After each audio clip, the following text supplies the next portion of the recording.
Hi everybody, Joe from Miniature Landscape Hobbies here. I just got in the mail a pretty cool box from 6 Squared Studios.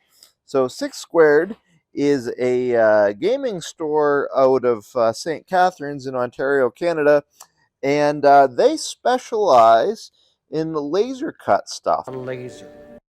So primarily bases, although they've got your full range of hobby supplies.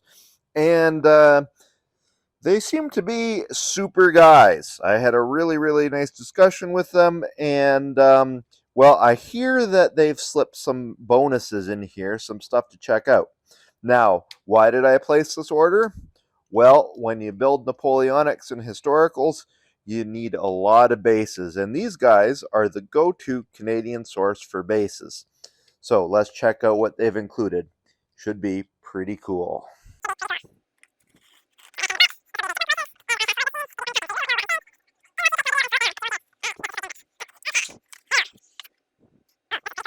Oh, that is a lot of bases. But then again, that's what I ordered.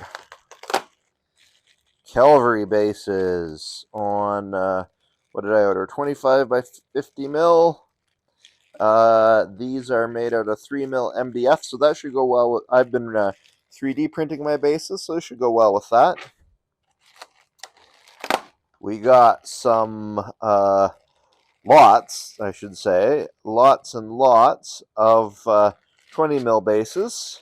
So I use the old-fashioned square 20 mil bases on all my infantry. So that's good. You always need a lot of those. I think I ordered, there's 200. More cavalry. And then some larger ones. I got these on a whim, but currently my cannons are not based. They're individual.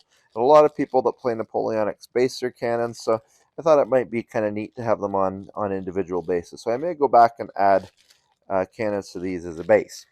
So let's take a closer look here at some of these products.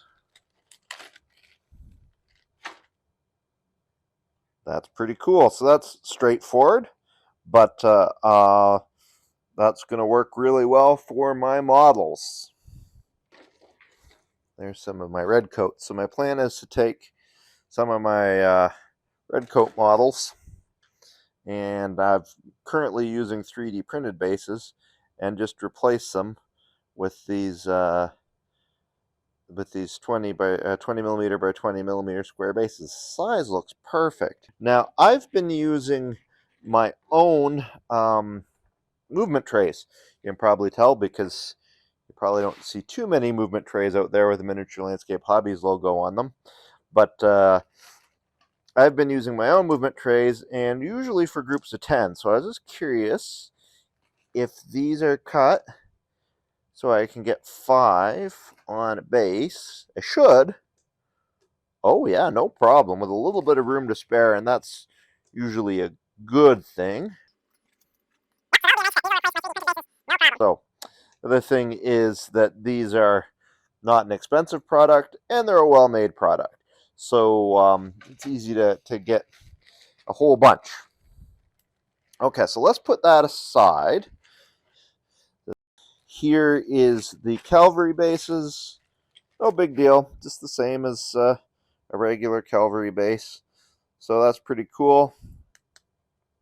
Good construction. I don't think these will break if you drop your model on the ground. All right, now I've been saving this here. So they've slipped some cool different things in here to feature on the channel. So we will be seeing these things coming up in the future. Ladies and gentlemen, I'm about to travel through time. I bid you adieu.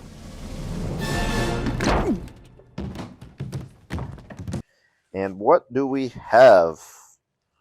Ooh, now they specialize in 3D printing. So they produce 3D printed accessories for basing, which I think is pretty cool. They're kind of hard to see on the video. Let me see if I can get these out. So that is flowers.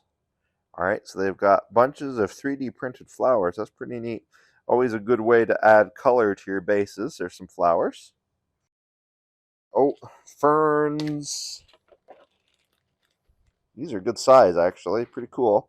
So 3D printed ferns. 3D printed street, like old-fashioned wooden signs. That's good because I'm preparing for hot lead. I've got an idea for a build that's going to involve some signage, so I'm pretty excited about that.